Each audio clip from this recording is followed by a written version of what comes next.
किसी को पढ़ना अच्छा लगता है तो किसी को पढ़ाना अच्छा लगता है। एक बच्चे के लिए उसके माता पिता के बाद अगर कोई भगवान का रूप ले सकता है तो वो उसका गुरु होता है।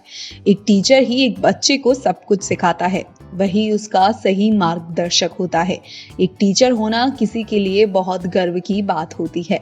अगर आप भी टीचर बनना चाहते हैं लेकिन आपको उसके बारे में कोई जानकारी नहीं है कि टीचर कैसे बने, टीचर बनने के लिए क्या करना होता है, बीएड कैसे करें, बीएड से क्या होता है, ये सभी जानकारी अगर आपको नहीं पता है तो दोस्तों नमस्कार और स्वागत है आप सभी का हमारे YouTube चैनल स्टडी सेक्टर में। दोस्तों आज के वीडियो में हम बात करेंगे बीएड क्या है, कैसे करें और बीएड के लिए क्या क्वालिफिकेशंस होनी चाहिए, क्या फीस होती है और उसकी क्या सैलरी हो सकती है, इन सभी के बारे में। दोस्तों इस वीडियो को शुरू करने से पहले अगर आप इस चैनल पर नए हैं तो इसे सब्सक्राइब करना बिल्कुल ना भूलें और साथ ही सब्सक्राइब के पास वाले बटन यानी नोटिफिकेशन बेल को दबाए बिना कहीं ना जाएं, जिससे कि हमारे हर वीडियो की अपडेट सबसे पहले आप तक पहुंच सके।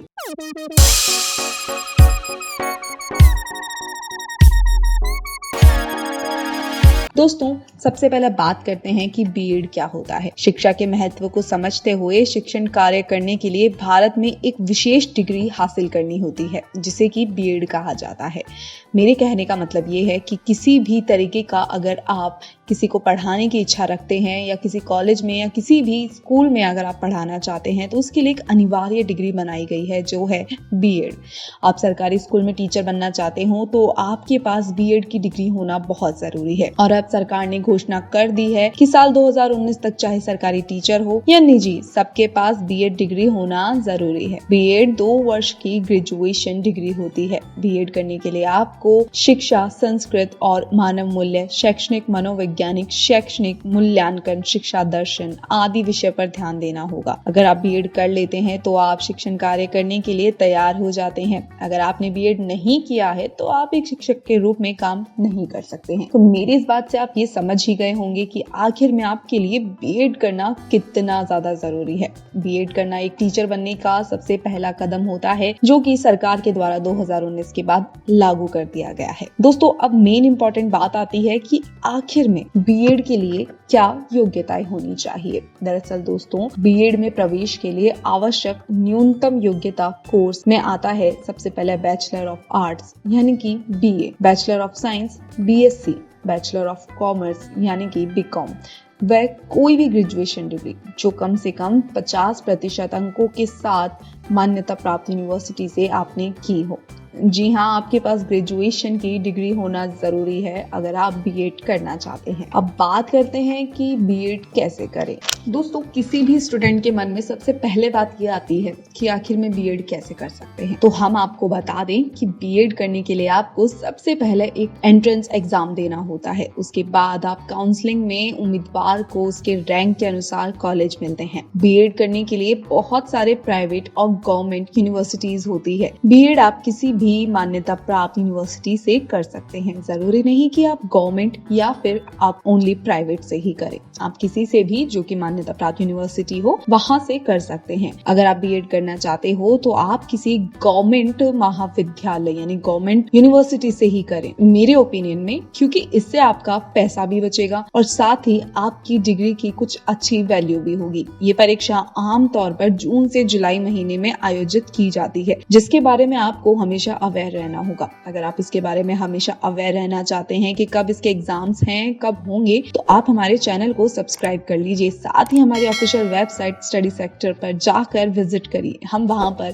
डेली अपडेट्स देते रहते हैं। तो दोस्तों आगे हम बात करें कि कुछ राज्यों में इसकी जो एग्जाम्स होते हैं वो English, journal science, general knowledge और आदि मैथ्स वगैरह से रिलेटेड होते हैं। इन परीक्षाओं के परिणाम आमतौर पर जुलाई अगस्त में आ जाते हैं, यानी कि जब न्यू सेक्शन स्टार्ट होता है तब आ जाते हैं। अब बात करते हैं बीएड की सब्जेक्ट लिस्ट की। जी हाँ, अगर आप सोच रहे हैं कि बीएड में आपको क्या पढ़ना है तो आइए हम आपको बताते हैं कि बीएड में आपकी क्या सब्जेक्ट होंगे। दरअसल दोस्तों बीएड में आपको शिक्षा, संस्कृति और मानव मूल्य पढ़ाया जाता है। शैक्षिक मूल्यांकन और आकलन, साथ ही शैक्षणिक मनोविज्ञान, साथ ही मार्गदर्शन और परामर्श और समग्र शिक्षा का दर्शन पढ़ाया जाता है। बीएड में आप किन किन सब्जेक्ट में स्पेशलाइजेशन यानी कि विशेषज्ञता प्राप्त कर सकते हैं, जैसे कि जैविक विज्ञान, व्यापार, कंप्यूटर विज्ञान, अर्थशास्त्र, अंग्रेजी, भूगोल, hearing impaired, Hindi, home science, प्राकृतिक विज्ञान, शारीरिक शिक्षा,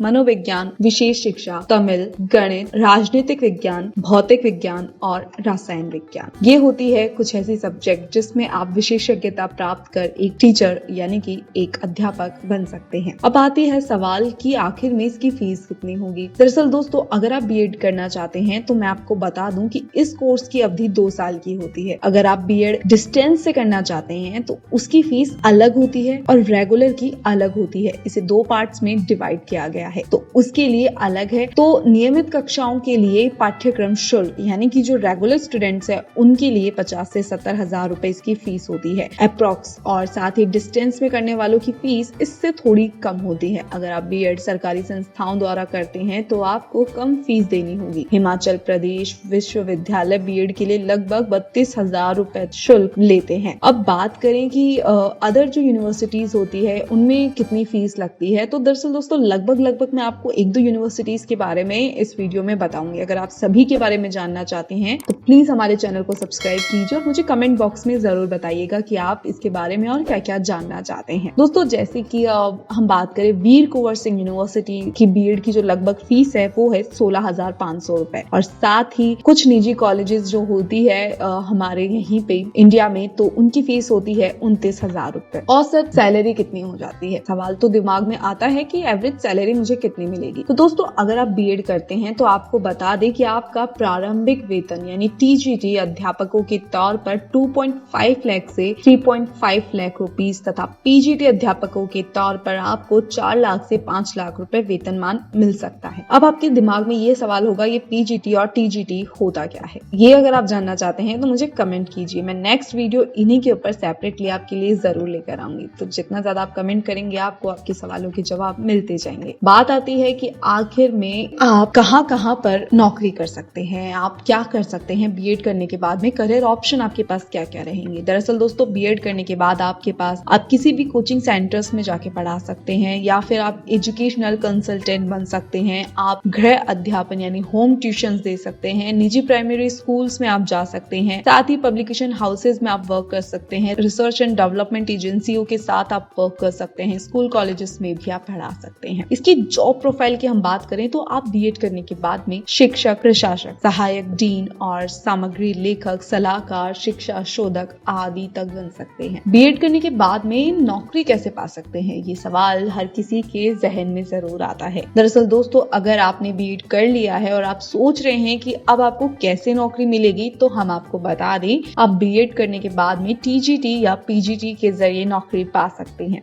अगर आपके बीएड में 50% मार्क्स हैं और बीए, बीकॉम, बीएससी तथा ग्रेजुएशन लेवल की आपकी परीक्षा में 50% मार्क्स हैं, तो आप टीजीटी ग्रेजुएट टीचर बन सकते हैं, जिसे ट्रेन ग्रेजुएट टीचर कहा जा सकता है। इसके जरिए कक्षा 1 से लेकर 10 तक को आप आराम से पढ़ा सकते हैं। बीएड करने के बाद आपके पास निजी और सरकारी स्कूलों में पढ़ाने का मौका आपको मिल सकता है, जिससे कि आप एक अच्छा वेतन आसानी से पा सकते हैं। तो अगर आपका भी सपना है कि आप औरों के सपनों को पूरा करें और उन्हें पढ़ाएं, उन्हें अच्छे तरीके से एजुकेशन दे, तो बीएड जरूर कीजिएगा। अगर बीएड से रिगार्डिंग आपका अगर कोई भी सवाल हो या मुझसे इस वीडियो में किसी प्रकार की कोई भी बात कहना या बताना छूट गई हो, तो प्लीज कमेंट जरूर कीजिएगा मुझे, मैं आपकी हर समस्या का समाधान जरूर करूंगी। तो मिलती हूँ आपसे अगले वीडियो में, तब तक के लिए स्टडी सेक्टर को सब्सक्राइब कीजिएगा। वीडियो पसंद आया हो तो लाइक कीजिए, शेयर कीजिए। Bye bye.